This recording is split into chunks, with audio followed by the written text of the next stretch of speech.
ठीक है बेटा, स्टार्ट करते हैं हम आज एक्सरसाइज 6.3। तो वेलकम टू बेटा, सभी को DDT अकेडमी में सबका स्वागत है। और आज देखते हैं हम नई एक्सरसाइज 6.3। तो आज देखो यहाँ पर हम क्या देखेंगे, मोस्टली जो है सिमिलर क्राइटेरिया हम देखेंगे। सिमिलर क्राइटेरिया ज़्यादातर बच्चों को ना ये दिक्कत होती है कि ट्रायंगल को कैसे सिमिलर करते हैं और क्या क्या चीज़ लेनी चाहिए हमें। तो सबसे पहले हमें तो एक जो इसका जो क्राइटेरिया होता है लिखने का, वो हमें क्लियर होना चाहिए। अगर वो हमें क्लियर है तो हम आराम से चीज़ों को पकड़ सकते हैं। ठीक है ना, कि जैसे हमेशा ना किसी भी सिमिलर ट्रायंगल को हम उसके ना लिखने के तरीके से देख सकते हैं। जैसे यहाँ पे ट्रायंगल ODC और सिमिलर ट्रायंगल OBA, तो हमने 3 क्राइटेरिया पढ़े थे। कौन कौन से? एक तो AA यानी एंगल एंगल होना चाहिए, या फिर हमारा दूसरा क्या होना चाहिए, एंगल एंगल और एंगल। 3 एंगल भी हो सकते हैं। उन 3 एंगल की जगह हम 2 एंगल भी देख लेंगे तब भी चल जाएगा। या फिर दूसरा क्राइटेरिया हमने पढ़ा था, साइड का रेशियो मिल जाए 2 और एक एंगल उसके बीच में मिल जाए। ठीक है ना। या फिर तीसरा क्राइटेरिया क्या था, तीनों साइड का रेशियो मिल जाए। ठीक है, इस तरह से हम जो है दोनों 3 क्राइटेरिया से 2 ट्रायंगल्स को सिमिलर कर सकते हैं। तो आज का टॉपिक हमारा यही रहेगा, एक्सरसाइज 6.3 NCERT। ठीक है, जिसमें क्वेश्चन नंबर 2 हम डिस्कस करने जा रहे हैं। यहाँ पर क्वेश्चन नंबर 2।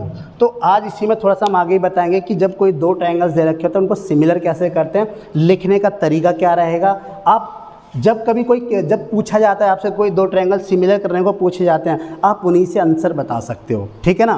तो वहाँ से कैसे हम पहचानेंगे, तो आओ स्टार्ट करते हैं यहाँ से। ओके बेटा, तो देखते हैं हम ये सेकंड क्वेश्चन यहाँ पर। तो triangle ODC similar triangle OBA दे रखा है, और फाइंड आउट क्या करना है यहाँ पर हमें, फाइंड आउट क्या करना है यहाँ पर हमें बता दो। DOC निकालना है, एक हमें एंगल OAC निकालना है। ठीक है ना, और OAB निकालना है। ये 3 एंगल निकालने हैं। OAB, ये OAB हमारा है, DOC हो गया, और इसकी जगह चलो 2 एंगल निकालने हैं हमें। ठीक है ना। ये क्वेश्चन नंबर 2 हमारा कहता है मैथ का, कि इस वाले फिगर को देखकर आपको क्या करना है, triangle ODC similar triangle OBA और DOC हमें निकालना है, OAB हमें निकालना है। गिवन क्या कंडीशन हमारी, हमें सिमिलर कंडीशंस दे रखी हैं। क्या दे रखी है हमें, सिमिलर कंडीशन दे रखी है।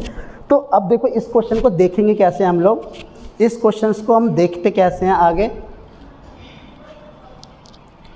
यहाँ पर देखो सबसे पहले देखो DOC कहाँ है हमारा, DOC कहाँ पर है। सबसे पहले हम देखेंगे DOC कहाँ है, ये रहा।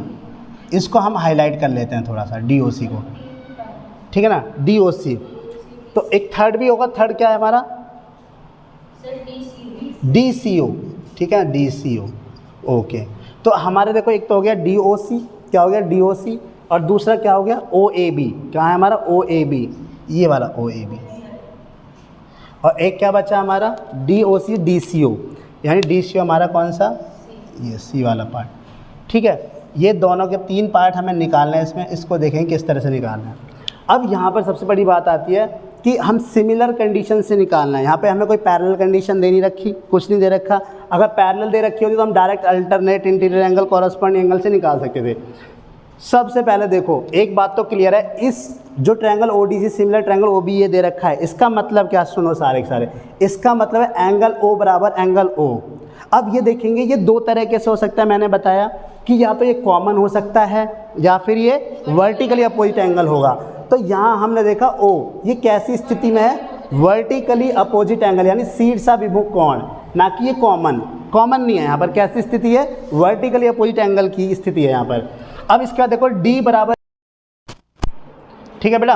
तो मैंने क्या देखा, अभी यहाँ पर हमें ना एक चीज़ ध्यान रखना, जब कभी कोई चीज़ सिमिलर दे रखी होती है, 2 ट्रायंगल सिमिलर दे रखे होते हैं, तो अब उसके अकॉर्डिंग चलते हैं। यानी जब कोई सिमिलर कंडीशन दे रखी है, समरूप त्रिभुज 2 दे रखे हैं, तो उसका मतलब ये है, वो ये कहना चाह रहा है कि आपका हर एक एंगल क्या है, बराबर है, और आपकी हर साइड का रेशियो क्या है, बराबर है। तो क्या यहाँ पे साइड का कोई मतलब है, यहाँ पे साइड से कोई मतलब नहीं है। तीनों के तीनों क्या निकालने हैं, एंगल निकालना है। और जब तीनों एंगल निकालने हैं, साइड का कोई मतलब ही नहीं है, तो इसका मतलब है कि साइड को हमें लेना ही नहीं है। ठीक है, तो अब हम आके देखते हैं। सबसे पहले आता है DOC। ये 3 एंगल मैंने बताया कौन कौन से निकाले, A निकालना है, इसका DOC निकालना है और DCO निकालना है। ठीक है ना। अच्छा एक बात बताओ, अगर मान लो मैंने ये एंगल निकाल दिया, ये वाला DOC, तो मैं तीसरा एंगल निकाल सकता हूँ इसे आराम से। तीनों ट्रायंगल का एंगल का सम क्या होता है 180, तो 2 एंगल का सम पता लग गया, 2 एंगल पता लग गया तो थर्ड निकाल सकते हैं इजीली हम। और इस एंगल को कैसे निकाला जा सकता है, और या फिर एक और चीज़ तुम देख सकते हो कि ये जो 125 है और ये इसको हम डायरेक्ट निकाल सकते हैं 180 में से माइनस करके, लीनियर पेयर याद करो। हमने क्या बताया था, अगर कोई लाइन है तो ये एंगल और इस एंगल का सम हमेशा क्या होगा 180। यानी अगर कोई लाइन ऐसे है सीधी सी लाइन, उसमें कोई लाइन ऐसे कट कर रही है तो ये क्या होता था लीनियर पेयर याद करो। तो अगर ये 125 दे रखा है, अब देखो सिंपल तरीका, मैं तुम्हें इसे ईजी तरीके से बनाने के लिए क्या करता हूँ, सबको ना x मान लेता हूँ, इसको तो क्या मान लेता हूँ x, इसको y मान लेता हूँ, इसको क्या मान लेता हूँ z, ठीक है ना। तो अब हम ना इसको यानी DOC को हमने क्या माना है, DOC को x, ठीक है, OAB को हमने क्या माना, OAB को Z माना है हमने, और DCO को क्या मान लिया हमने, Y माना है, ठीक है ना। इस तरह से तुम्हें ईजी हो जाएगा कि क्या है। अब देखो यहाँ पे सबसे पहले O बराबर O, यानी नीचे वाला एंगल और ऊपर वाला एंगल दोनों के दोनों क्या होंगे बराबर। तो क्या नीचे वाला एंगल दे रखा है हमें, जब ये दे नहीं रखा तो x किसी के बराबर होगा ही नहीं, ठीक है ना। अच्छा, इसके बाद देखते हैं D बराबर B, D का हमारा ये रहा D का हमारा ये रहा D, और B का हमारा ये रहा। तो इस D और B का कोई रिलेशन से कोई फ़ायदा नहीं है। क्यों फ़ायदा नहीं है, क्योंकि B निकालना ही नहीं है हमें, ठीक है ना। अब रही बात किसकी, C बराबर A। अब देखो C बराबर A, ये रहा C और ये रहा क्या A। तो अगर ये दोनों इक्वल हैं, इसका मतलब ये है कि O बराबर O, इसका कोई मतलब नहीं है क्योंकि x और ये दोनों क्या हैं बराबर हैं, लेकिन वो वैल्यू नहीं दे रखी है हमें। दूसरी बात है D बराबर B, यानी ये D और ये B दोनों के दोनों बराबर होंगे 70, यानी B भी क्या हो जाएगा 70, क्योंकि ये क्या रहा है सिमिलर, ठीक है ना। जब D बराबर है B के तो इसका मतलब क्या होगा, ये 70 हो जाएगा। पर यहाँ की कोई वैल्यू हमें निकलवा रहा है क्या, कोई वैल्यू निकलवाना चाह रहा है, कुछ नहीं निकलवाना चाह रहा। ऐसी DCO की बात हो रही है, यानी C बराबर A, यानी ये एंगल C यानी y बराबर किसके हो जाएगा z के। बट यहाँ पर भी तो वही कंडीशन है, ना तो y पता ना z पता। तो एक काम करते हैं, हम क्या चलते हैं लीनियर पेयर से चलते हैं हम। तो एक बात बताओ, सॉल्यूशन हम करेंगे इसमें। तो अगर ये सॉल्यूशन, तो मैं ये कह सकता हूँ, देखो सिंपल तरीके से x प्लस 125 बराबर 180 होगा कि नहीं होगा, जल्दी बताओ। इसी को क्या बोलेंगे, लीनियर पेयर, यानी रैखिक युग्म, है कि नहीं। बना रहा है कि नहीं बना रहा है, इस तरह से एक लाइन है और इस पर एक लाइन जा रही है, तो ये दोनों एंगल क्या होंगे, ये एंगल और ये एंगल दोनों मिलकर क्या बनाएंगे 180। तो यहाँ से हम किसके वैल्यू निकाल लेंगे, x बराबर 180 माइनस 125। तो 10 में से 5 गए 5, यानी 180 में से 20 गए कितना 60, और 5 और लेके आओ तो कितना आ जाएगा, यानी कि 65 डिग्री। कितना आ गया 55 डिग्री हो गया। कितना हो गया 50। तो x की वैल्यू कितनी आ गई हमारी 55, और x हमारा क्या था, x ही हमारा क्या था DOC, क्या था हमारा DOC बराबर x बराबर 55 डिग्री। और कभी भी किसी भी एंगल को हम उसके मिडिल वाले पार्ट से जानते हैं, है कि नहीं, जल्दी बताओ। कभी भी किसी एंगल को पहचाने तो उसके मिडिल वाले पार्ट से जानते हैं। तो O की वैल्यू हमें पता लग गई, यानी O यानी x की पता लग गई। तो इससे कोई इन्फॉर्मेशन तो मिलने वाली है नहीं है। अब मुझे एक चीज़ देखो, ऊपर वाला जो ट्रायंगल है DOC, अब मैं किस में चलूँगा, इन ट्रायंगल क्या DOC, किस में आ जाएगा, इन ट्रायंगल DOC। तो यहाँ पर क्या आ गया, इन ट्रायंगल DOC। अब जब DOC में चलोगे तो मैं क्या लिख सकता हूँ, 70 प्लस x प्लस y बराबर क्या होगा 180, यानी एंगल सम प्रॉपर्टी क्या हो जाएगा, एंगल सम प्रॉपर्टी, त्रिभुज के तीनों कोणों का योग 180 अंश। त्रिभुज के तीनों कोणों का योग क्या हो जाएगा 180 अंश, ठीक है ना। तो यहाँ से हम क्या चल लेंगे, अब दिखाई दे रहा है तुम लोगों को DOC में, जल्दी बताओ DOC दिखाई दे रहा है तुम्हें, कहाँ है ऊपर वाला ट्रायंगल है, जो ऊपर वाला ट्रायंगल है DOC। देखो तो यहाँ पे 70 प्लस x प्लस y, तीनों एंगल का सम क्या होगा 180। क्या तुम्हें देखो 70 तो हमें पता है, क्या हमें x पता है 55, क्या हमें y पता है, निकाल लेंगे। तो जब हमने 70 और 50 55 को जो रखे 120 प्लस y इक्वल टू 180, तो यहाँ पर क्या आ जाएगा, y इक्वल टू 180 माइनस 125, कितना आ गया 55। कितना आ गया 55। तो आंसर भी चेक करते रहना साथ के साथ, ठीक है ना, सब लोग देखते रहना। तो ये आ गया हमारा 55। तो एक तरह से एक बात है, ये किसकी वैल्यू आई है, ये किसका है? वाई। और वाई को हमने लेट क्या था? यहाँ पे लेट भी लिख सकते हो, ठीक है ना। तो हमने वाई को क्या लेट किया था? D C. तो वाई यानी डी सी ओ बराबर वाई कितना आ गया? 55 डिग्री। ठीक है भाई, ये आ गया कि नहीं आ गया? यहाँ तक बात क्लियर हुई कि नहीं? अब देखो, अब हमारा एक्स भी आ गया, वाई भी आ गया। अभी हमने थोड़ी देर पहले देखा था वाई किसके बराबर है? जेड। वाई किसको डिनोट करा? सी को, और जेड किसको डिनोट करा? ए को। तो देखेंगे सी बराबर ए है कि नहीं। तो मैं कह सकता हूँ, पर मुझे एक ध्यान रखना, मुझे पूरा का पूरा एंगल लिखना पड़ेगा यहाँ पे। तो सिंस हमें पता है कि triangle O D C similar किसके? ट्रायंगल ओ बी ए के। तो इसलिए मैं कह सकता हूँ कि एंगल ओ सी डी, ओ सी पीछे से ऐसे इस तरह से, ठीक है ना, ओ सी डी बराबर होगा एंगल ओ ए बी के, ओ ए बी के। अब ओ सी डी हमारा क्या है? ओ सी डी हमारा क्या है? वाई। ओ सी डी हमारा क्या? वाई। और ओ ए बी हमारा क्या है? देखो, ओ ए बी इसकी वैल्यू कितनी है? जेड। और वाई की वैल्यू भी अब हमने निकाली, कितनी आई है? 55। तो सबकी वैल्यू क्या आ गई? आंसर आ रहा है कि नहीं आ रहा? तो तीनों की तीनों वैल्यू हमारी क्या आ गई? 55। अब देखो, इससे कितना ईजी हो गया, तुम्हें बार बार एंगल लेने की जरूरत नहीं पड़ी ना, तो तुम्हें बार बार ओ A B O C D बार बार लिखने की जरूरत पड़ी, बस तुम्हें बाद में चेक करते रहना है क्या क्या मिल गया। अब देखो, जब ये गिवन था तो इसको यूज भी करना था, इसको यूज भी करना है। तो अगर इसको यूज ही नहीं करेंगे तो क्या फ़ायदा फिर इसका? तो जब कोई सिमिलर होते हैं तो उसके अकॉर्डिंग हम ना किसी का भी एंगल पता कर सकते हैं। यानी ये वाला सी किसके बराबर हो गया? ए के, और वो एक्स और वाई के, वाई और जेड के बराबर था। तो वाई की वैल्यू हमें पता है, जेड की वैल्यू भी निकल आई। इसका मतलब जेड की वैल्यू निकले तो किसकी वैल्यू आ गई? जेड किसको हमने लेट किया था? ओ ए बी। क्या आ गया? ओ ए बी बराबर जेड इक्वल टू 55 डिग्री। तो बेटा ये था हमारा सिंपल सा क्वेश्चन। अभी इसमें ज़्यादातर हम सिमिलर क्राइटेरिया का कोई ज़्यादा यूज नहीं किया, बस एक पार्ट में यूज किया। आगे वाले क्वेश्चन में देखते हैं कैसे सिमिलर करते हैं क्वेश्चंस को देखकर, ठीक है ना। Okay, copy.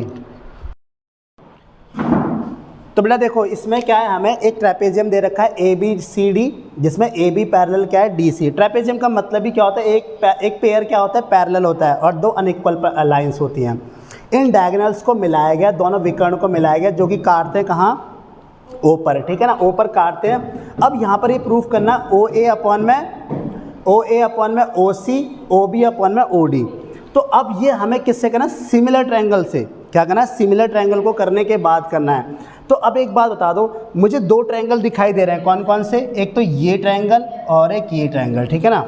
ये सब चीज़ें छोड़ो, अभी मुझे नहीं पता क्या प्रूफ करना है क्या नहीं करना। मुझे इतना पता है कि जब ये प्रूफ करना है और दो पैरेलल लाइंस दे रखे तो इसको दो तरीके से कर सकता हूँ। एक तो थेल्स थ्योरम से, जो हम कर चुके हैं लास्ट में, लेकिन यहाँ तो हमें पता है कि कौन सा चैप्टर है, एक्सरसाइज कौन है? 6.3। तो यहाँ पे हमें सिमिलर ट्रायंगल ही करना है। लेकिन अगर एग्जाम में ऐसा आ जाता है तो तुम डिपेंड करता है तुम कौन सा यूज करते हो। तुम किसको यूज कर सकते हो? थेल्स थ्योरम को भी यूज कर सकते हो और इसको भी यूज कर सकते हो।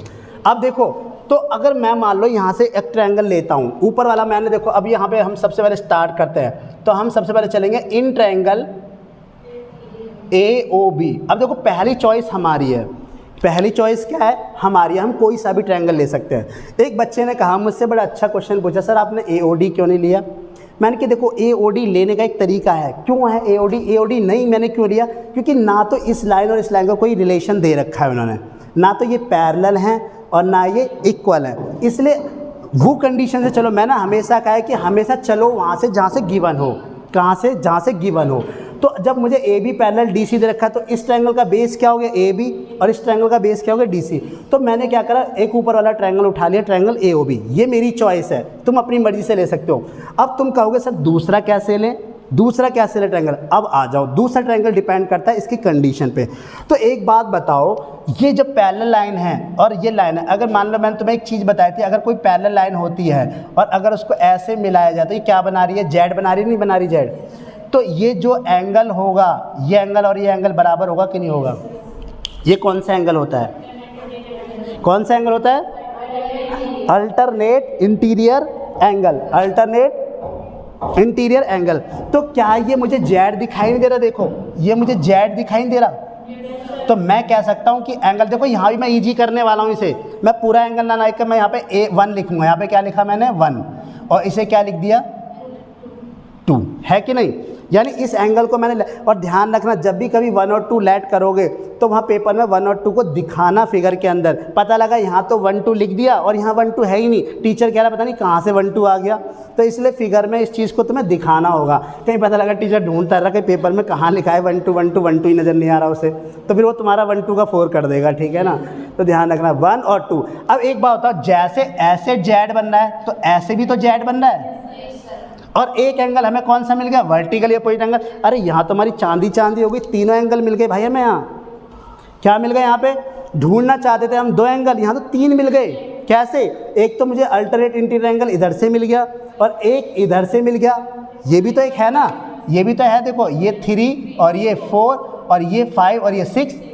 जब पर मुझे ये पता है कि 2 एंगल से मेरा ट्रायंगल सिमिलर हो जाता है तो मैं क्या करूँगा, 2 एंगल ही लेके चलूँगा। मैं तीसरा क्यों लेके चलूँ, लेकिन तीसरी चॉइस दिखाई दे रही है कि नहीं दिखाई दे रही, कौन सी, वर्टिकल या अपोजिट एंगल। अच्छा एक बात बताओ, इस ट्रायंगल का मैंने कौन सा एंगल लिया है, 1, और 1 किसको रिप्रेजेंट कर रहा है, ए को, तो इधर किसके बराबर है, 2 के, तो 2 को रिप्रेजेंट कौन कर रहा है। तो कहाँ से स्टार्ट करना चाहिए मुझे ट्रायंगल, कहाँ से, सी से। तो मैं लिखूँगा in triangle AOB and triangle, जैसे यहाँ से चले थे AOB, ऐसे क्या चलेंगे COD। मेरी बात समझ में आ रही है यहाँ तक कि नहीं आ रही, क्लियर हो गया कि नहीं हो गया, क्लियर हो गया कि नहीं हो गया। अब एक बच्चा कहता है, हमारा जो साथ चलता है, हमारा जो बेचारा स्टूडेंट छोटा सा, वो कहता है अरे सर मुझे समझ में नहीं आ रहा क्या चल रहा है, पता नहीं क्या करा रहे हो आप, समझ में नहीं आ रहा। ठीक है, मैंने कहा देख बेटा, हमें इनका रेशियो का, इन साइड का रेशियोज निकालना था। तो मुझे एक बात तो क्लियर है कि AO अपन में CO और DO अपन में BO है तो कहीं ना कहीं इन्हीं के लिंक में, यानी इन 2 ट्रायंगल के लिंक में है। और मैं चैप्टर कौन सा एक्सरसाइज कर रहा हूँ, सिमिलर ट्रायंगल। तो मेरे दिमाग में 2 बात आती है कि भाई मुझे पहले तो 2 ट्रायंगल ढूंढने हैं। क्या ढूंढने हैं मुझे, 2 ट्रायंगल ढूंढने हैं। तो वो 2 ट्रायंगल मैंने ये ढूंढ लिए। अब ये भी थोड़ी देर पहले मैं बताया था, ये क्यों नहीं लिए, ये इसलिए नहीं लिए क्योंकि ना तो ये पैरेलल है ना ये इक्वल है, तो इनका कोई रिलेशन नहीं है। तो मैंने तुम्हें बताया कि जब भी हम चलेंगे कहाँ से चलेंगे, गिवन से चलेंगे, यानी हमें जो गिवन दिया होगा हम हमेशा उसी से ही चलेंगे। तो गिवन कंडीशन क्या थी, AB पैरेलल DC, इसलिए मैंने ये ट्रायंगल और ये ट्रायंगल चूज़ किया, ठीक है ना। फिर मैंने क्या बोला कि पहले ट्रायंगल की चॉइस तुम्हारी है कि तुम्हें करना क्या, लेना कैसे ट्रायंगल को। तो मैंने कहा ट्रायंगल AOB आपने लिया, ठीक है ना, लेकिन दूसरी चॉइस किसकी होगी, इसके अकॉर्डिंग, इसके अकॉर्डिंग। अब आती है बात, ना तो क्वेश्चन में दे रखा है कि कौन सा ट्रायंगल लेना है और ना हमें पता कौन सा ट्रायंगल लेना है। अब मेरे दिमाग में आते हैं कि अब चैप्टर कौन सा चला, सिमिलर का, तो मुझे सिमिलर करना है तो मुझे क्या ढूंढना होगा, 2 एंगल ढूंढने होंगे। तो मुझे पता लगा कि मुझे तुरंत हिट किया, या 9th में हमने एक कॉन्सेप्ट पढ़ा था, जब भी कभी पैरेलल लाइंस आती हैं तो हमेशा अल्टरनेट इंटीरियर एंगल क्या होता है, बराबर होता है। और वो अल्टरनेट इंटीरियर कैसे रिप्रेजेंट करता है, जेड को। तो मैंने देखा ये यहाँ से भी जेड बन रहा है और ये भी एक जेड बन रहा है और वर्टिकल या अपोजिट एंगल ही बराबर हो रहे हैं। तो मैंने देखा जो 1 है ये किसके बराबर है, 2 के। तो 1 रिप्रेजेंट कर रहा है A को, तो 2 रिप्रेजेंट कर रहा है किसको, C को। तो इसका मैंने ट्रायंगल कौन से ले लिया, COD।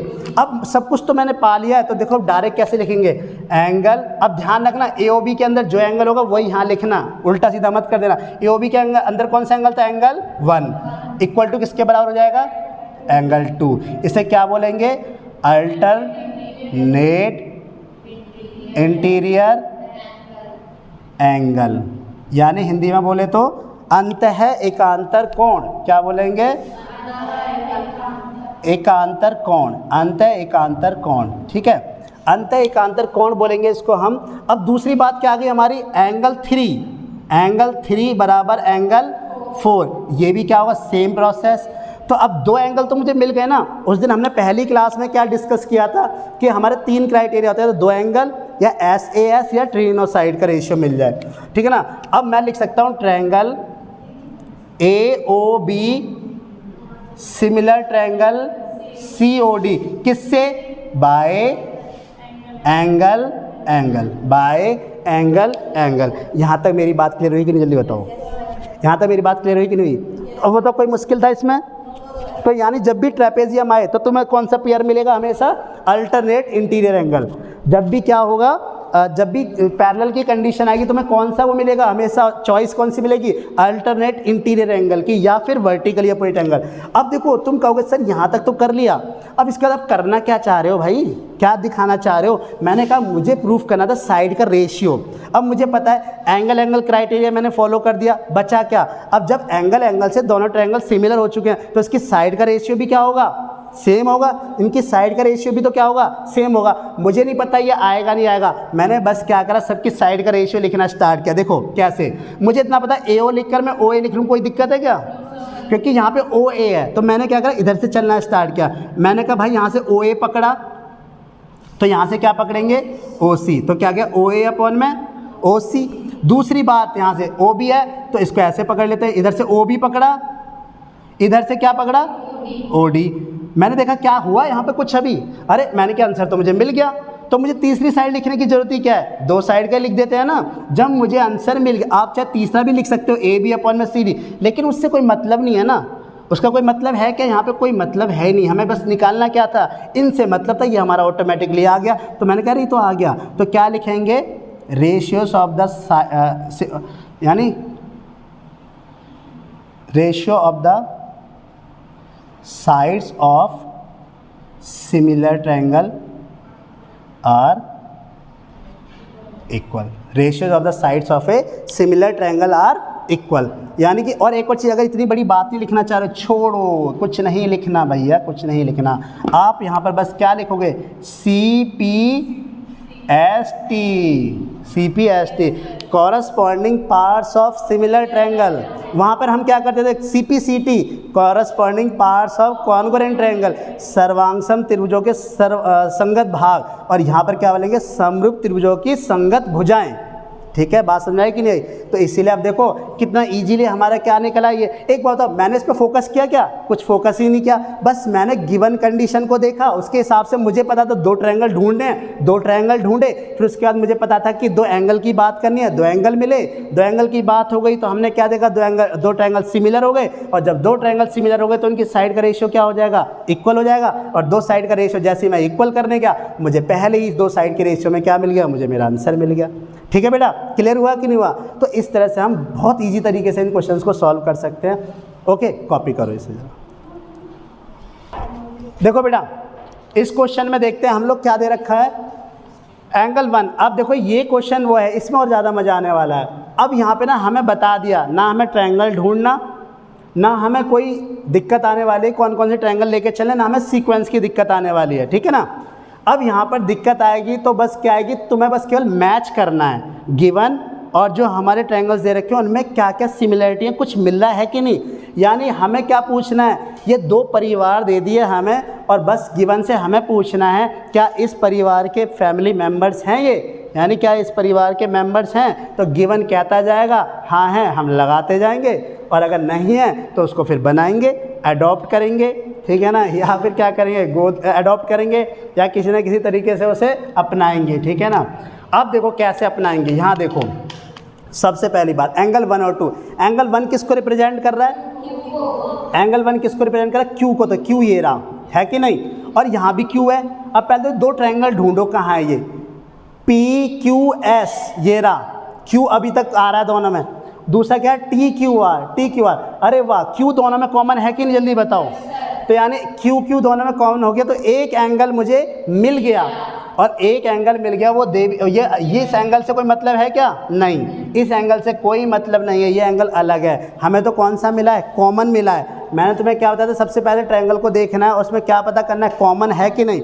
एक एंगल मिल गया और दो साइड का रेशियो दे रखा है, तो एक बात तो क्लियर है, इस ट्रायंगल को हम जो सिमिलर करने वाले हैं वो कौन से क्राइटेरिया से करने वाले हैं, SAS से। क्यों? क्योंकि दो साइड का रेशियो दे रखा है और एक एंगल मुझे मिल चुका है। क्योंकि अगर तीन साइड का रेशियो दे रखा होता तो मैं तीनों साइड से कर देता, लेकिन दो साइड का रेशियो दे रखा है, एक एंगल, तो मुझे इतना पता लगे जब दो साइड का रेशियो एक एंगल होगा तो SAS, यानी S कौन सी होने वाली, ये S और नीचे वाली S, क्योंकि एंगल तो बीच का रहेगा ना, तो यानी SAS हमें मिल गया।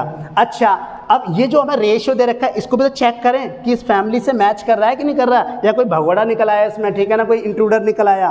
अब देखो, अब यहाँ पे हमने देखा सबसे पहले QS, यहाँ पे उल्टा कर रखा है, इसको ऐसे लिख रखा है नीचे, यानी इस वाले ट्रायंगल की वैल्यू उसको नीचे रख रखा है और इस वाले ट्रायंगल की वैल्यू को ऊपर। देखो QS, हाँ मिल गया भाई, है इसी फैमिली का मेंबर है, हमने इसकी क्या कर ली, पहचान कर ली। QS है, हाँ जी है QS। अब QS की जगह क्या होना चाहिए यहाँ पर, QR। क्या है ऊपर, मिल गया, यानी यहाँ QS था और यहाँ पर क्या है QR, मिल गया हमें, ठीक है। अब इधर आ जाओ, यहाँ पर क्या है QT, ये रहा QT है भाई, ऊपर वाला QT है, QT मिला हमें, नहीं मिला, QT मिल गया, और नीचे क्या है PR। बस इस PR ने गड़बड़ कर दी, ये कहाँ से घुसाया आतंकवादी, ठीक है ना, ये आतंकवादी घुसाया। P सही है, बस Q की जगह क्या आ गया R, इस Q की जगह R आ गया, इसने गड़बड़ कर दी। यानी कहने का मतलब PR और PQ ने क्या कर दी, गड़बड़। अब देखते हैं कि जो हमें और गिवन है उससे कुछ एडॉप्ट, इसने ये एडॉप्ट का मेथड दे दिया ना भैया। जब एडॉप्ट करेंगे किसी चीज़ को तो लीगल कार्रवाई भी तो होगी। अब लीगल कार्रवाई करने के लिए कुछ लीगल पेपर भी होंगे और लीगल कुछ चीज़ दी जाती हुए। तो यहाँ पर देखो इसका यूज किया हमने कहीं एंगल 1 और 2 का, एंगल 1 और 2 का यूज किया हमने कहीं नहीं किया। अब देखते जरा एंगल 1 और 2 क्या है। अब मैं जो ट्रायंगल बनाने जा रहा हूँ वो देखो, अब मैं ये ट्रायंगल बनाने जा रहा हूँ, ठीक है ना। कौन सा ट्रायंगल, देखो P और ये Q और ये R, ये वाला ट्रायंगल बनाने जा रहा हूँ PQR। तो इसमें क्या दे रखा था मैं, एंगल 1 बराबर एंगल 2। याद करो, आ जाओ फ्लैशबैक में, याद करो वो दिन जब मैंने तुम्हें कुछ कहा था, ठीक है ना, और तुमने कुछ रेस्पॉन्स दिया था, ठीक है ना। तो भाई मैंने तुमसे क्या कहा था, मैंने ये कहा था कि लास्ट क्लास में कि अगर दो एंगल अपोजिट एंगल बराबर हो जाते हैं तो उन दो अपोजिट एंगल की अपोजिट साइड्स भी क्या होती हैं, बराबर होती हैं। उन दोनों साइड एंगल की अपोजिट साइड्स भी क्या होती हैं, बराबर होती हैं। याद करो, वो याद आया कि नहीं आया जब हमने कुछ कहा था तुमसे, ठीक है। तो फ्लैशबैक में गए और हमें पता लगा, तो हमने क्या देखा कि ये एंगल 1 और 2, भाई देखो अभी तक मेरे दिमाग में एक बात खटक रही थी। क्या खटक रही थी कि जब मुझे ये सब कुछ मिल गया, ये भी मिल गया, बस ये PR और PQ का झंझट आ गया। अगर ये दोनों, ये PQ मिल जाता तो मैं डायरेक्ट लगा देता ये एंगल कॉमन और ये दोनों साइड का रेशियो। लेकिन फिर इसका क्या मतलब, ये क्या बेचारा वो वाली है ना बेगानों की शादी में अब्दुल्ला दीवाना, ये क्या ऐसी मजे लेने आया बस केवल एंगल 1 और 2, इसका कोई रोल नहीं है क्या। तो ये बेचारा खड़ा खड़ा देख रहा जी, हमें तो याद कर लो हमें तो देख लो कम से कम। तो हमने कहा भाई तू टेंशन ना ले, हम तेरे को देख रहे हैं। इसने कहा, मैंने कि तू तो सबसे बड़ा इंपॉर्टेंट रोल प्ले करने वाला है इसमें, ठीक है ना, तू ही तो इनको मिलाएगा, तू ही तो वो है जो अडॉप्ट कराएगा हमें। तो हमने देखा एंगल 1 बराबर एंगल 2 गिवन है। तो सबसे पहले मैं यही देखने जा रहा हूँ, in triangle PQR, in triangle PQR क्या गिवन था, एंगल 1 बराबर एंगल 2, ये था हमें गिवन, ये था हमें गिवन, यानी दिया है, क्या ये दिया है, ठीक है ना। अब एंगल 1 बराबर एंगल 2 है, तो इसका मतलब मैं क्या लिख सकता हूँ, PQ बराबर PR, क्या लिखेंगे, equal sides of equal opposite angle, यानी कि समान सम्मुख कोणों की समान भुजाएं, समान भुजाएं, क्या लिख देंगे, समान सम्मुख कोणों की समान भुजाएं, ठीक है ना। हमेशा क्या होती हैं, बराबर होती हैं। कर लोगे ये सब। अब यहाँ से हमने क्या लेट कर ली, ये होगी इक्वेशन फर्स्ट हमारी, ये होगी इक्वेशन फर्स्ट। अच्छा अब आ जाओ, हमें तो ये प्रूफ करना था ट्रायंगल, अब इसमें आ जाएंगे हम। अब क्या देखो, सबसे पहले मैंने लिखा, पहले बताओ पीछे वाले सबको समझ में आ रहा है अभी तक, खुशी को तो बिल्कुल नहीं आ रहा होगा समझ में, ठीक है, एक खुशी का ध्यान ही नहीं है यहाँ पर। तो अब पहले तो ये जरूरत क्यों पड़ी हमें PQ बराबर PR निकालने की, बताओ, पता ही नहीं सर क्या चल रहा है। चलो देखो, ध्यान नहीं देते हो ना, तो PQ बराबर PR। अब देखो यहाँ पर सबसे पहले मैं कौन सा ट्रायंगल लेके चलूँगा, मैं क्या लूँगा, इन ट्रायंगल PQS, ठीक है ना। अब चलो एक काम करते हैं, यहाँ पर जो है ना ये PQS है ना, PQS क्या लेके चलेंगे, एंड ट्रायंगल। जब प्रूफ करने वाले होते तो सिमिलर नहीं लगाते, हम क्या लिखते हैं, एंड लिखते हैं। ट्रायंगल कौन सा, TQR, ठीक है ना, TQR। तो एक बात है, इन दोनों में कौन कौन सी बात कॉमन मिली मुझे, एंगल 1 बराबर एंगल 1, एंगल 1, क्योंकि Q किसको रिप्रेजेंट कर रहा है, 1 को, तो एंगल 1 बराबर एंगल 1 क्या बोलेंगे, कॉमन एंगल, क्या बोलेंगे, कॉमन एंगल, यानी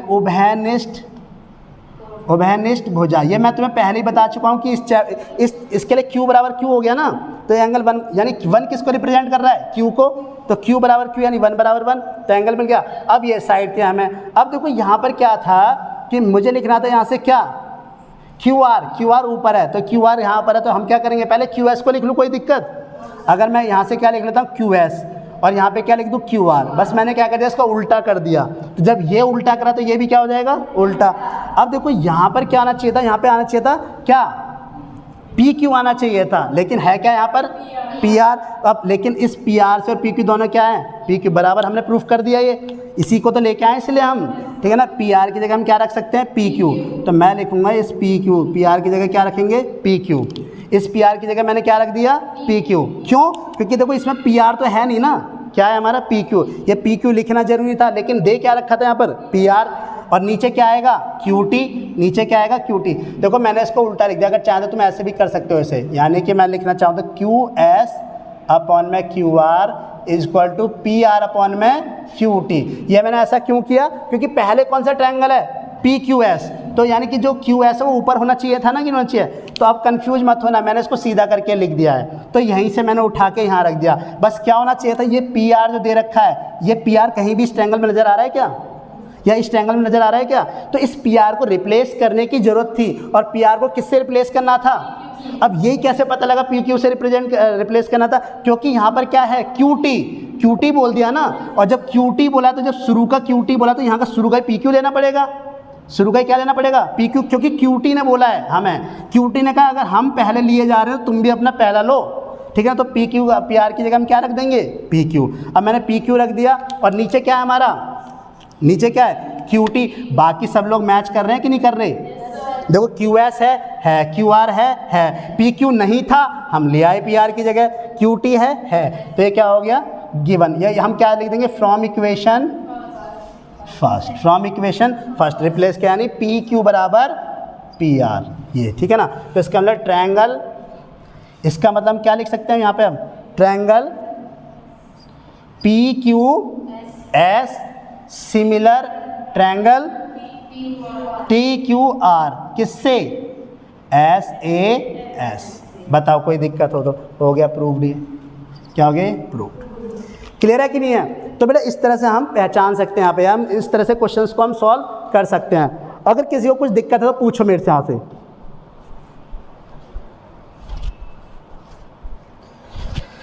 किसी को कोई दिक्कत है तो पूछ सकते हो। देखो मैं बार बार बता रहा हूँ, मुझे ये दो ट्रायंगल सिमिलर करने थे, एक एंगल में पहले ही ढूंढ चुका हूँ, क्योंकि दोनों में QQ क्या था, बराबर था। लेकिन मैंने तुम्हें क्या बताया, हमेशा बस दिक्कत क्या चल रही थी, दिक्कत ये चल रही थी कि यहाँ पे देखो QS था, यहाँ से अब इसको देखो, ये तो मैंने उल्टा करके लिख दिया, ये भी उल्टा कर दिया, ये भी उल्टा कर दिया।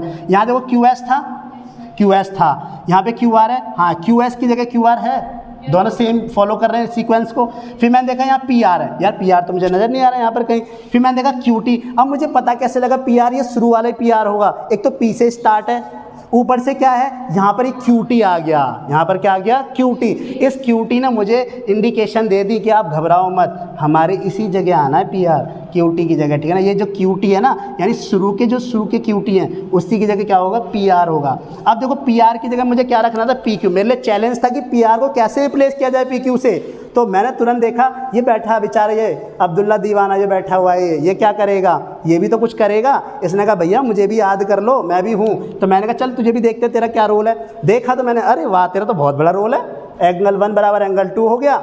मैंने कहा एंगल 1 बराबर एंगल 2 हो गया, तो इसका मतलब जब बराबर एंगल हो गए तो इनकी अपोजिट साइड्स भी क्या हो गई, बराबर हो गई। और यहाँ से PQ को रिप्लेस कर दिया हमने, किससे, PR से। बस यही तो चाहते थे हम, PR को रिप्लेस करना चाहते थे PQ से, बस PQ मिला, और 1 तो मैं दे ही रखा था। SAS से क्या मिल गया, देखो QS का है हमारी, ये रही QS का है हमारी, ये रही QS। QR का है हमारा, QR का है, ये रहा हमारा QR। और दूसरा क्या है, PQ का है हमारी, PQ ये रही। और QT का हमारा QT ये रहा। तो ये और ये, इनके बीच का एंगल है नहीं गिवन, हो गया प्रूफ। तो इसका मतलब SAS से हमारा क्या हो गया, PQS ट्रायंगल सिमिलर हो गया किसके, TQR के। तो यहाँ से हम इस तरह से इसको देख सकते हैं। भाई समझ में आया, ठीक है। पीछे सब लोगों क्यों चल, क्लियर हुआ कि नहीं हुआ। तो आई थिंक सबको समझ में आ गया हो किस तरह से चलना है और किस तरह से चलना चाहिए। हमेशा आपको जो भी प्रूफ करने को कहेगा उसी में सब कुछ दिया होता है, उसी को लेके चलो, ठीक है ना। कोई मुश्किल चीज़ें नहीं हैं। और अगर नहीं भी दे रखा है इक्वल, तो कहीं ना कहीं कोई ना कोई कंडीशन दे रखी होगी, जैसे यहाँ दे रखी थी इसने, ठीक है बेटा। कॉपी करो, आई होप सबको समझ में आ गया होगा ये।